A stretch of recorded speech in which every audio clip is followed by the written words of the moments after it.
উৎসব পার্বণ মানেই খাওয়া দাওয়া, কেনাকাটা, উপহার দেয়া নেয়া। আর যেহেতু ঘনিয়ে আসছে কোরবানির ঈদ, উৎসব ঘিরে অনেকেই আছেন পরিবার প্রিয়জনকে উপহার দিতে চান টাকা। তারা চাইলে পুরনো টাকা বদলে দিতে পারেন নতুন টাকা। সম্প্রতি সোশ্যাল মিডিয়ায় ভাইরাল হয়েছে নতুন টাকার ছবি। তবে এই নতুন নোট নিয়ে যেমন আছে তর্ক বিতর্ক, তেমনি সাধারণের মাঝেও আছে নানা আগ্রহ।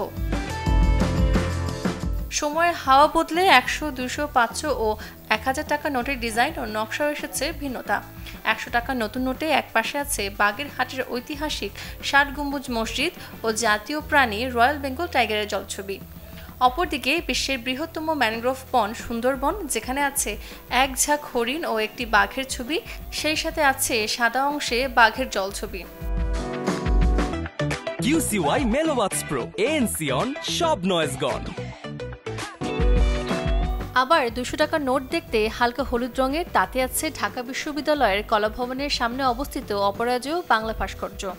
অপর পাশে বাংলাদেশের ধর্মীয় সম্প্রীতি, মুসলিম, হিন্দু, খ্রিস্টান ও বৌদ্ধ সম্প্রদায়ের মানুষ, তাদের ধর্মীয় পোশাক ও উপাসনালয় সহ উপস্থাপিত হয়েছে।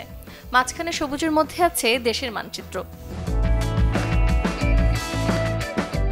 নতুন 500 টাকার নোটে স্থান পেয়েছে শহীদ মিনার ও সুপ্রিম কোর্টের ছবি। আর 1000 টাকার নোটে বিদ্যমান জাতীয় স্মৃতিসৌধ, যা দেশের স্বাধীনতার প্রতীক, ও সংসদ ভবন, যা বাংলাদেশের গণতন্ত্রের প্রতীক।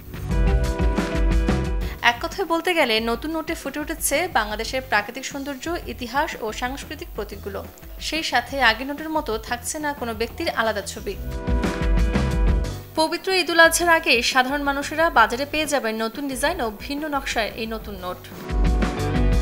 Desk report, channel 24।